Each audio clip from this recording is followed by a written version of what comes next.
Hey, Hello. do you know what I did not do? I did not put a screen to see who is watching us on Facebook. Oh, that's fine. You can do that on the side. Yeah, let's have a look. It's exciting.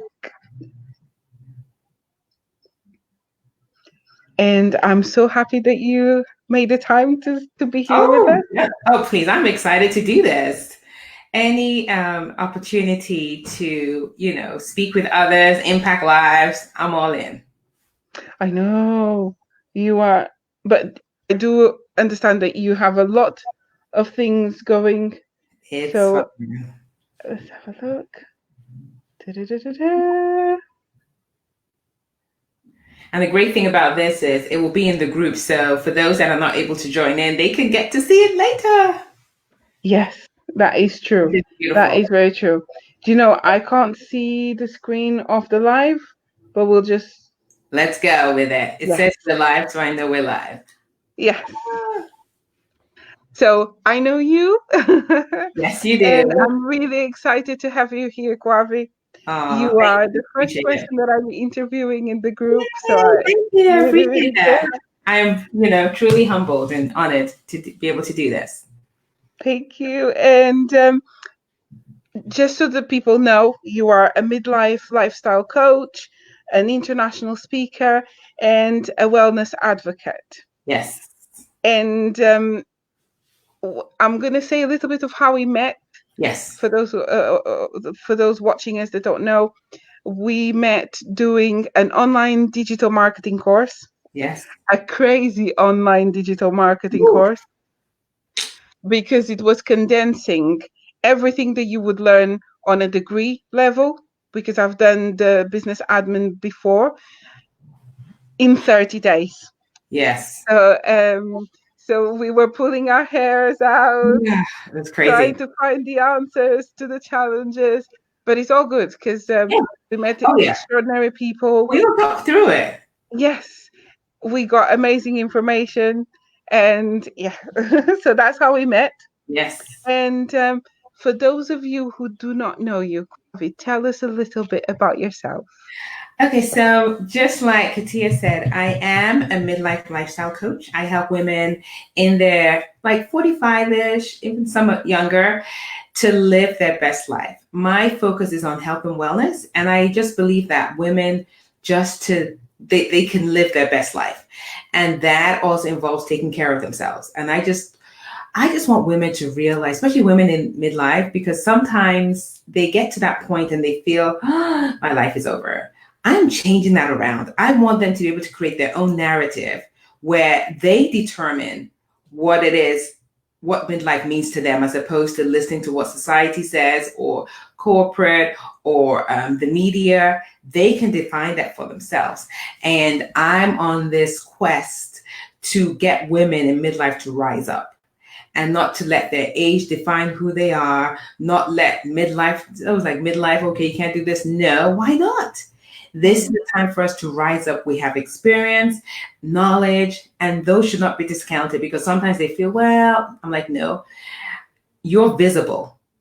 You have a lot of knowledge, you have a lot of power, and you need to take that back as opposed to just sitting down on the sidelines and thinking that, oh, my life is over. I no longer I'm appealing. No, none of that. So that's my like mission right now to get midlife women to just rise up. And when I started watching the things that you were doing, I'm like, I should be 50 already. This is really good. I can't wait. Well, that's a beautiful thing though, because that's my goal. I want people to be excited. So even the younger ones, for them to feel, oh, if that is what midlife looks like, it bring it on. And that's what I want, for it to be exciting as opposed to this dull things like, oh, what is midlife? The other thing I do that I truly love doing, and I know I can't do that right now, is creating international retreats where people travel. I know with everything going on, that's like at a standstill. But I take women to these beautiful locations. Like I've taken them to Bali, Marrakesh, Phuket in Thailand. And it's just, a time for the midlife woman to just kind of step back and focus on herself. We do special things like we'll do a cooking class, we'll take a yacht trip, just things focused on them. And I get a private chef. It's a beautiful space, their own private room with their own, I mean, it's just beautiful. And it's I just told you that if it wasn't on hold, when you come to the UK, let me know because I'm going. Midlife or not, I Tuesday. am going. Yeah, and this whatever we're going through right now, it's just for a time. It's gonna pass. We all know that. This is just not. It's not like, oh, this is gonna happen forever. No, this is just a phase. We'll go through it, and we're all gonna come out stronger for sure. Yes. And talking about that, we will digress a little bit from Yes. what we need to talk about, and we can explore a little bit more of what's happening around us. Yeah. Because for us, this hasn't been done before, not for our generation. Correct. So there's a lot of uncertainty, and there's a lot of misinformation out there Yeah. as well. I'm aware that the king is a healthcare professional, so it's And for those easy that for don't you. know, the king's my husband. Yeah, yeah, and the dynamics must have shifted in your household as well. So Mhm. tell us a little bit more. Well, my husband, yes, he is a physician and he does work in the hospital, so he is in the thick of it. And for us, what we're trying to do in our household is just to be really careful. It is, I mean, because I think sometimes people look and see the media and they kind of take, oh, it's not really happening to me. But guess what? We're all part of this. We can make it better or we can make it worse. And my goal is to help flatten the curve. And when I say flatten the curve, I mean making a difference where we can reduce the incidence of people contracting this virus. But we have to do it ourselves because you can be out there and thinking, oh, it's not going to happen to me because I'm young or whatever, but you could be carrying it. And once you get it, you're passing it on to other people. So the few people that catch it, the few people that will, you can pass it on to. If you don't have it, you can't pass it on to anyone. And that's what we want to do. We want to kind of flatten the curve where fewer people are getting it, fewer people are passing it on, and then we can start to see this come down. And there's a secondary worry that comes from the coronavirus as well, not Yeah. just the health impact, but the resources, Oh my, because people are going out panic buying. There's nothing on the shelves. So now we have a section of society that cannot afford to panic buy, cannot afford to stockpile, and go to the supermarkets to get what they need. And suddenly there's nothing there. yes. One of the things they're doing here in my supermarket, for instance, is you can't buy more than 2 items of anything. But what was strange was they said that there are 2 items that you can buy as many as you like. And guess what? Those were fizzy drinks. You can buy as many fizzy drinks as you want and as many packet of chips as you want. But anything else, 2 packets. 2 packages, 2 bottles of if it's milk, if it's 2 packs of spaghetti, whatever else, 2, and that's it. And that's such a big challenge because I have a 13-month-old baby and she drinks about 1 liter of milk a day. Wow. Yeah. And we transitioned her from the powder to the UHT. Yeah, regular. Yeah. And now we are having such a horrible time to find the milk. No. We go to the shops and they go, oh, you can only have this many. And I go, this many will only give me like this many days. It is a challenge, but at least Yes. we're privileged to be able to afford buying what we need to buy, because there's a lot of people that are struggling. Oh, yeah, for sure. In the UK today, it's been announced that the schools have closed. Yes. So finally, there's one less source of contagion. Yeah. But on the flip side, for those families who are struggling, Yeah. it's 2 more meals that they have, or 1 more meal that they have to. Yeah. Yeah. So I'm hoping that, and I don't know what it is, because it's funny you should say that. That was one of the things I worried about because I created a group for, Yes. and one of the reasons why I created that group was, one of my fears was, how are the kids that depend on school meals, how are they going to survive during this extended closure of the schools? And I called my county and they did tell me that they were working on something in place. Because the schools are being shut down from the Monday, and I called them on Friday. I was like, what are they going to do? And she said they are speaking they're in talks trying to get all that sorted. And they mentioned that there was one place that already had schools lunches available, breakfast and lunch available, and that's one place you could go to. But the beautiful thing is, restaurants have chipped in. Different places have put in things in place where people can just drive by and pick up food, free lunches, no questions asked, between the ages of, I think, 3 and 18. You can just go there and pick up. So I am glad that they really people pumped resources and energy into that, because that was my fear. I mean, think about it. If a child is dependent on breakfast and lunch Monday through Friday, and they can't have that, I mean, that's a bit, I mean, I can't even imagine the child's not going to think about anything else, but like, they're hungry. Yeah. So I'm glad they do. And I'm hoping there's something like, I don't know what they have in place in the UK, but I hope they have something for those kids. The Prime Minister was talking about putting something in place, especially for the children who rely on the universal meals, as they call it. But it hasn't been specified how that's going to work. Yeah. They're thinking about leaving some token schools open because of the children of the healthcare professionals and frontline staff. Yeah. So we'll see how that works. But yes, the scary thing about the situation is that it feels like it removes humanity. We have to get ourselves distanced from the next person. We can't give hugs. We are worried about helping. So to see that you are having those kind of initiatives with restaurants helping and communities pulling together is really beautiful. Yeah, because I like what you said. It's like almost like you feel like you are distancing yourself. However, I think that people have found other creative ways to even be more involved, even if they can't be physically meeting with that person or meeting with the other person. There are ways of which they're able to touch each other's lives, which I think is just beautiful. It's yeah. So we'll put that to one side a little bit. We keep on having faith about the things that are happening. You know, I believe in God. So for me, what's been helping is joining prayer groups. So whatever helps us get us through this as a community, that's what I suggest that we all have to buckle down and do. But changing it slightly. Yes. What led you down the path of becoming a midlife health coach?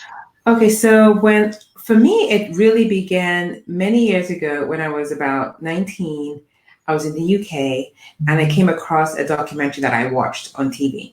And I still remember it like it was yesterday. It was on Channel 4.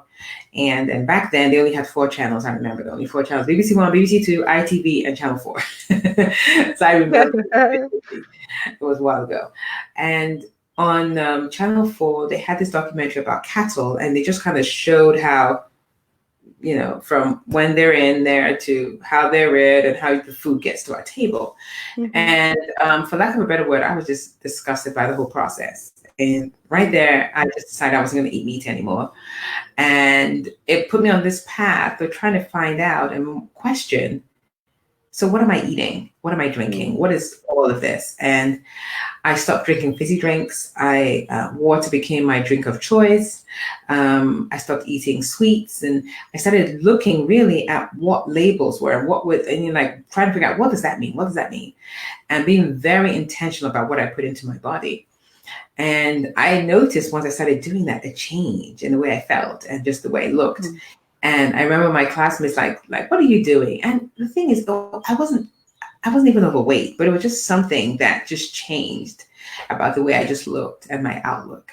And I started helping my classmates. They're like, oh, I want to do what you're doing. So I'd make little meal plans for them. But then I didn't know that could be a career. And I was actually studying at the time. I was at University of West London studying information technology. And, you know, that's all I knew at the time. So I just kept going with that. Fast forward, after graduation, started working. And then in my late 30s, that nudge came up again, like, you know, you really do love this thing that you do with, you know, helping people lose weight and just live a healthier lifestyle. Why don't you pursue it?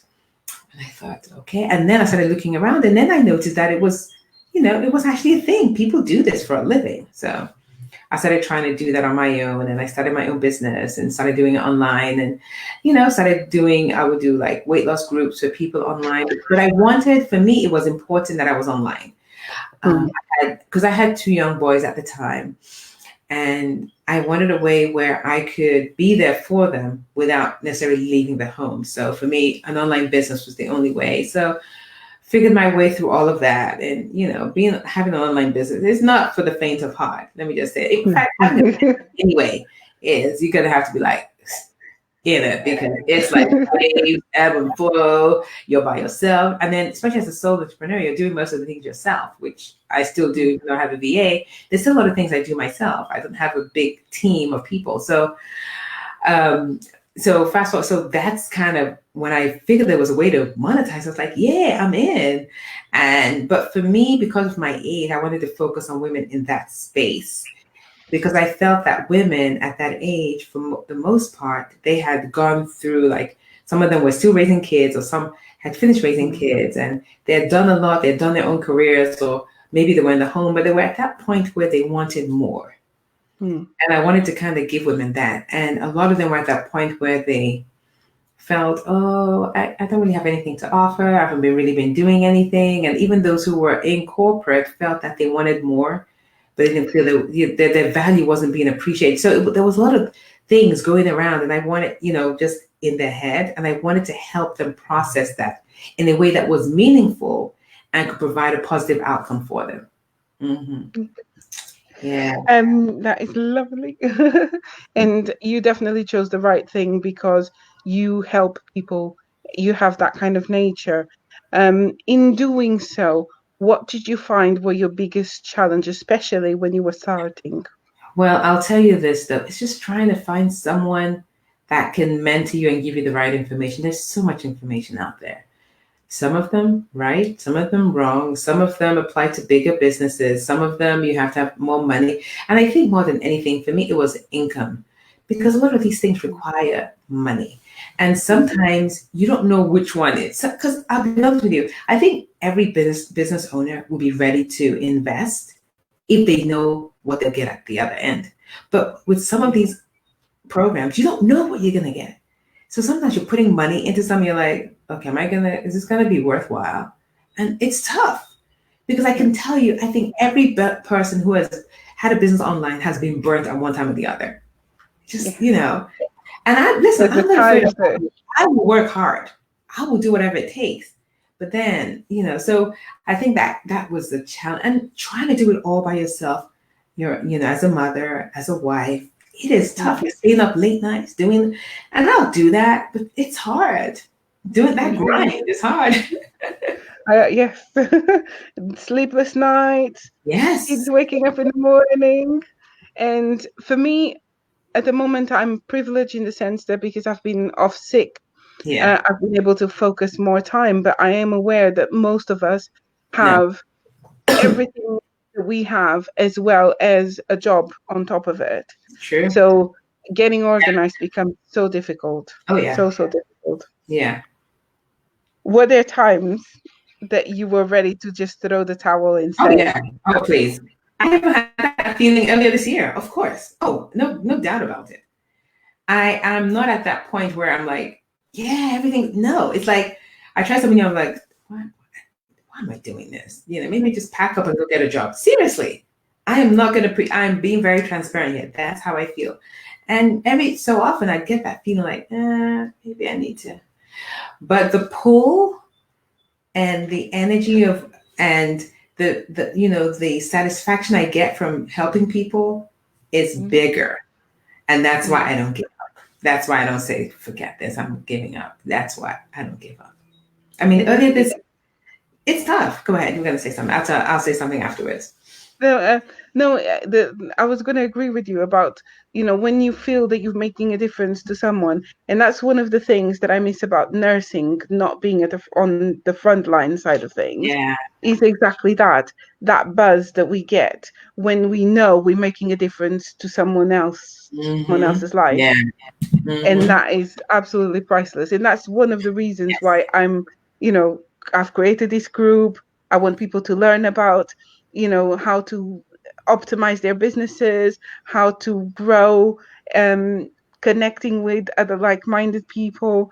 So Yeah. yeah, at least hopefully they Yeah. won't feel as alone as we can sometimes feel. Yes. Yeah. I think people just want to know that there are other people going through the same thing. People, that just helps people to feel, oh, okay, I'm not the only one. There's some kind of relief in that. So, yeah. What keeps you grounded? My faith, that helps a lot. I believe in God, and I know that we all have skill sets that we're given. And I really feel this was something that this was my skill that God gave to me to be able to help others. So I can't take that lightly. Mm. And I'm just trying to do my best to do it by being mindful of that I have a family. I'm trying to balance it all in a way that works for husband, kids, and myself too. Because for me, it's really important that I take care of myself also in all of this. Yes, I think that's something that we learn over time. And for me, my wake-up call was my health. Yeah. So it didn't come, as I wish it come 20 years ago or so. But as long as I keep focused and, do the things that need doing, then that's Yeah. what we have to do. And then I also have you to now and again message and go, Kwavi, help I know. me. I mean, that's the beauty of being able to help others because others have helped me in the past. I want to be able to help others. I still seek help. So, and I've reached out to you for help. So I think it's just that circle, we're all helping each other. And if you had to choose a person, an entrepreneur that inspires you, who would you choose? I think it's not necessarily an entrepreneur that inspires me. It's someone. Um, and for me, the person that I see and I'm like, wow, I just love the way she just interacts with people and how she touches people and how genuine she is Michelle Obama. I mean, I just love the way she shows up. She shows up unapologetically. She says it how it is. She lets you know that she isn't perfect. She has these faults, but she's going ahead with it anyway. I mean, she's someone I admire. I'm like, she's my best friend in my head. I got my audiobook from the last book that she wrote. Yeah. And I need to finish it because it is absolutely brilliant. Yeah. And yes, no, that is someone that I totally understand where you're coming from with this. And I want to say hi to Beth and thank you for joining us. Hi, Beth. What else did I want to say? Oh, yes. I'm curious because I know you have your finger in a lot of pies and there's a lot of things that you do. So tell me a little bit of your routine, your daily busy routine. Okay, so this week has been kind of different, but typically I'm an early riser. I'm up by 4:30 in the morning. Wow. I get up that early. And then I normally like to read my devotional. That's my first thing. I have my daily devotional and then say prayers. And then I map out what I want to do. And the way I map out my day is I don't put my to-dos, I put my task into sections of my day. So in other words, I'm going to have 1 o'clock, I'm going to do this. 2 o'clock, I'm going to do this. Because the to-do list wasn't working for me. No. So what I do is I assign the task to a time in my calendar and I write it down. It could be electronically, but I like seeing it. So I write it down and that's how I cover my day. And it could end at a certain time or later. It all depends on what my schedule goes around. I work around my kids' schedule. So both of them play football, which is soccer. So I work around their schedule. And if I have to leave early, I leave early. And then in the evening, I try to get some downtime and I try to go to bed early. This week has been crazy. I haven't been able to do that. But for me, early is I want to be in bed between 9 and 9:30. And then waking up at 4:30, just a beautiful thing. And then I also work out a lot. So I get my workout in also. So that's kind of my day typically. That sounds like a very good day, but that sounds like you're packing a lot in that. I do. I try to. And Some days more than others. how do you juggle family, work? I know that today you were busy because you had to support someone, Yes. um, and because you have so many things that you're doing at the moment with business and the different hats. How do you juggle everything? What I do is I plan ahead.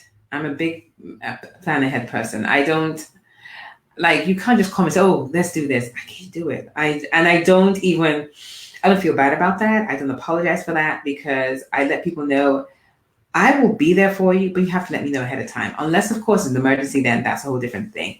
Mm. I come from a family where we prioritize family. Family's important.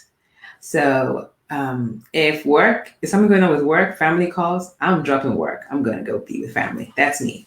Um, but like for my day, even my kids know like mommy has a schedule and I have my home office. So I'm in my office, I'm gonna work there. And they understand that. Especially with the school being closed, now they understand that. And I tell them that. Now when they were in school, it was easier because I'm always working during the school day. So no distractions, I can just get it done. Now they're home, it's a bit more challenging, but I can still get it done because I don't believe in excuses. To me, that's an excuse. You can't get the work done because of kids. You can get it done in spite of the kids being home. You just have to be a bit more focused and get more creative. Yeah. And you might have to stay up later than you would normally stay up and get it done. But Yes. listen, I've heard stories of, listen, I'm not doing anything. I've heard stories from women who have 4 kids. They're little kids and they are crushing it. And I Wow. say this to say that we can find ways. Don't let our circumstances determine what we're going to do. You can have this going on, but you can still get it done. It's either that we find reasons to make it or Yeah, excuses to fail. that's So, it. That's it. yeah. So, yeah. What are midlifers missing out the most on these days? I think they're missing out on realizing their potential. And my goal is just to give them a little sneak peek into how their life could be. Because they just think, oh, I'm invisible. I mean, I've heard that term a lot from midlifers. I'm like, why do you think you're invisible? But they've bought into the negativity that the media, from culture, all of that. And they're like, oh, my life doesn't matter anymore. Yes, it does. It sure does. And they have so much to offer. So when I can allow them to see that and not let their age define what they can do, it's amazing. It's a beautiful thing. And you have a program, Midlife Matters Yes. membership. Yes. Tell me a little bit more about that. Okay. So the Midlife Matters membership program is a program, it's a monthly membership, it's $9.99. And when the members join, we focus on different topics. It could be menopause, it could be health, it could be sex, it could be relationships, it could be plastic surgery, all kinds of topics, and nothing is off the table. And I let the women know that this is a no judgment zone, judgment free zone, because people want different things in midlife. But I really want it to be a space where women really become empowered. And I want them also to be their own health advocate, because I think health is a major thing. It's a major issue once you hit midlife. And depending on how you tackle it, it could get better or it could get worse. And my goal is to allow women to become their own health advocates, because no one can advocate for you. And even if you go to the doctor, they're dismissing maybe your menopausal symptom as, that you'll get through it, and you're not happy with that, go speak to another doctor. I even help the women. I give them questions that they take with them when they go to see their doctor, because sometimes they don't know what to ask. I'm like, this is a set of questions you can ask your doctor, and he'll answer them for you. And it makes you feel more empowered. I just want women to be more empowered. And what are your go-to resources? Because we all have things that help us along. I know that we both joined the same course, the OFA. But what tends to be your go-to resources that when you are facing an obstacle, a barrier, and you go, "Ooh, how am I going to go about this?" What do you tend to resort to? So I am, because I got certified by the Life Coach School. That was the school that I went to for coaching, and we have a coaching group. So I can go there to ask any question, and I will get the answer. I mean, there are coaches of all walks of life in so many different countries, and that's where I go to. I just go in there and I can pose a question, and someone's bound to answer. Like, oh, this is what I did, or this is what happened when I did it, or go this place and this can help you. So that's where I go, because coaching to me is the foundation of everything that I do. And in terms of managing your business, the entrepreneur Kwavi, how have you been finding, what goals you setting, how you getting organized? What I do is I try to get out of my head, because sometimes when I think about all I'm like, oh my goodness, that's too much.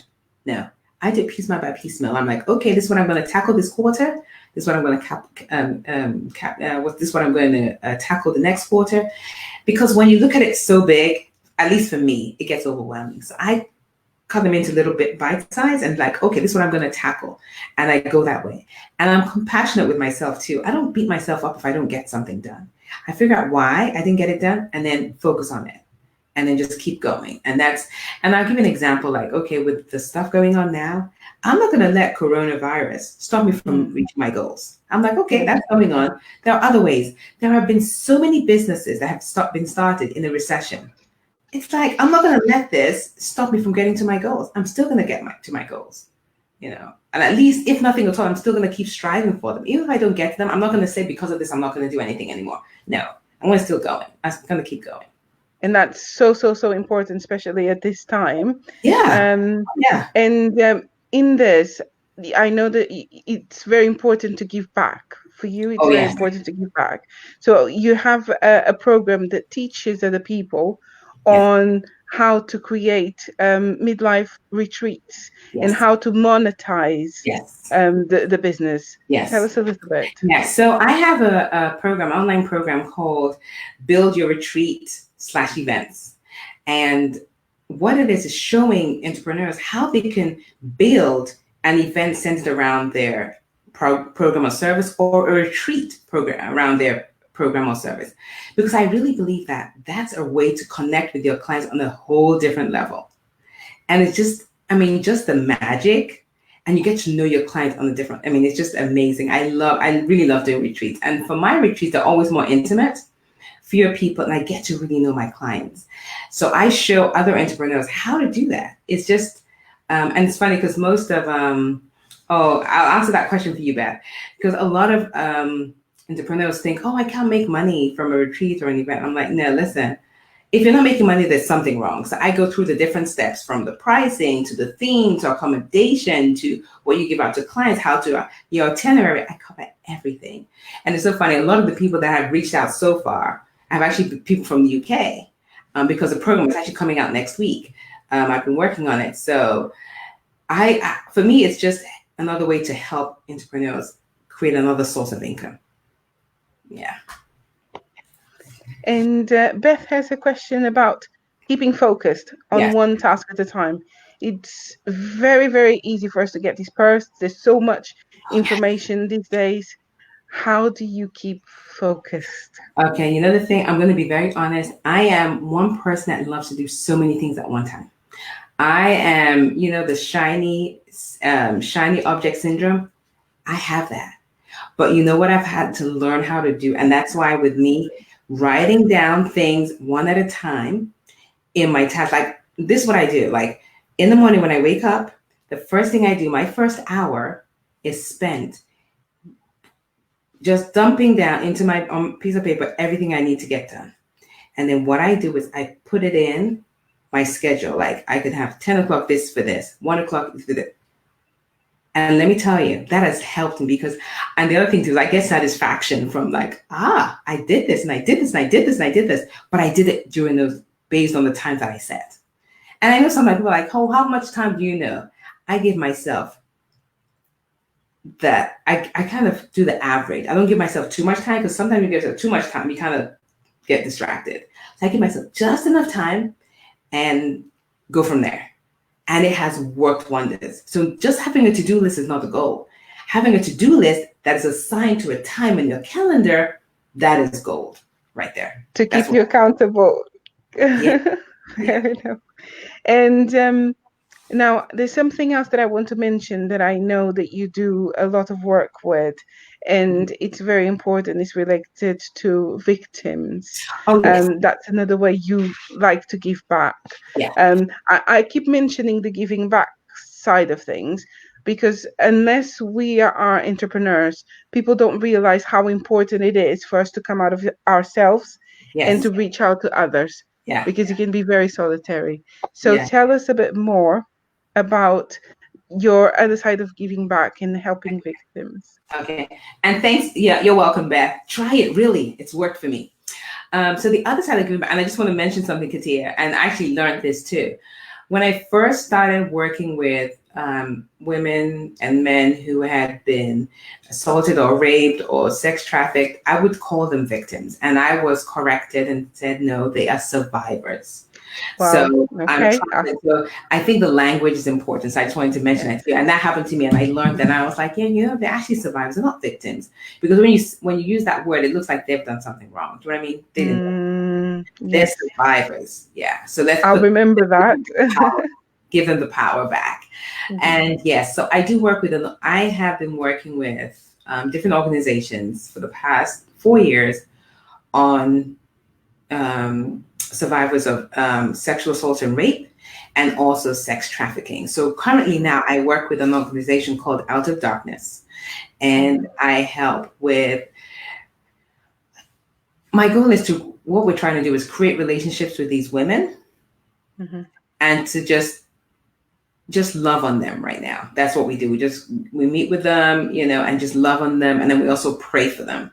And just show them that there's another opportunity in a different way. But it's like, we just tell them, and then we just, it's not one of those things where you're like, you have to do this. No, we just kind of create that kind of relationship with them and let them know that there are other opportunities for them, and just let them know that they are beautiful and that they are, that they're smart, and just love on them.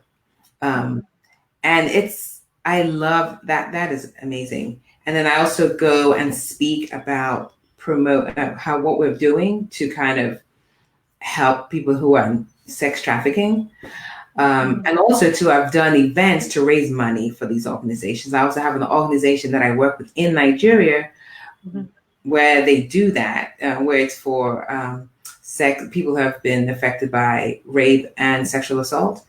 And I also help them raise money for them too. So it's something really close to my heart, because I really feel that, no one is there, advocating for them. So this is my way of being able to advocate for them, and just, another voice out there, letting people know that this thing is going on and we need to find ways to help them out.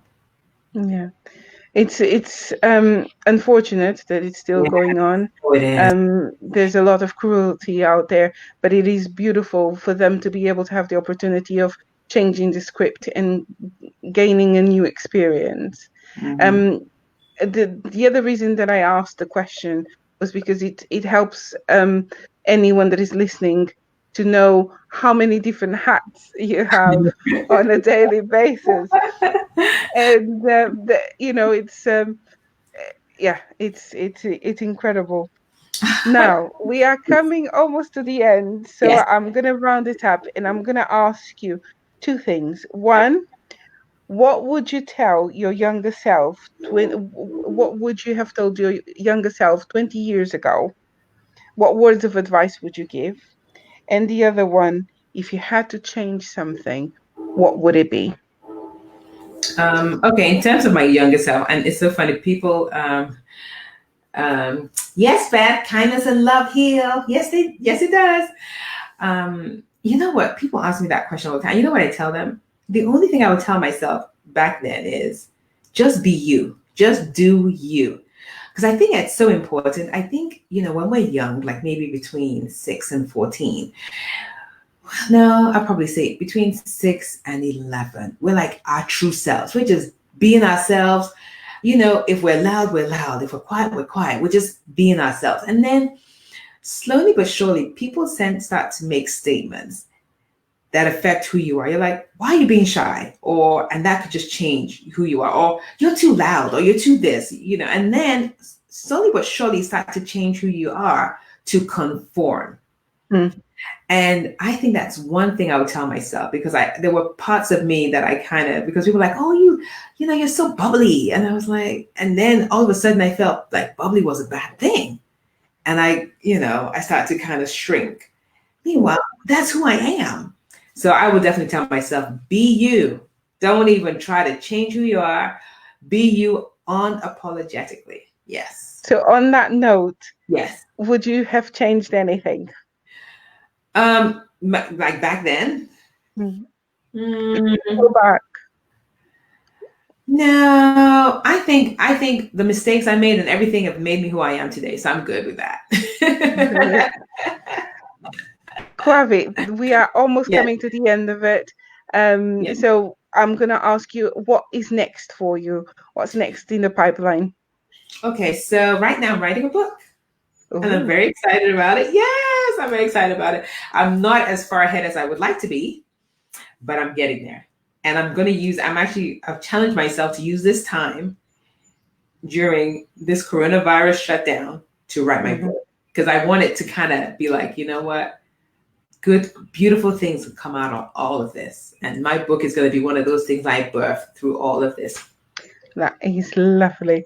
So I am going to thank you so much for coming. You're welcome. And I've really enjoyed, because it felt a bit more like, we are having a lovely chat. We just needed our cup of tea. Yes. Yes. So next time we do this, we'll have our cup of teas and we'll have our virtual snacks. Because I've heard today that this is the new thing, virtual snacks with friends and family. Yeah, that's it. So yes. Kwavi, thank you so very much, my lovely. I'm going to remove us off the air, and people can just leave comments. And yes, take care. All right. Thank you, beautiful.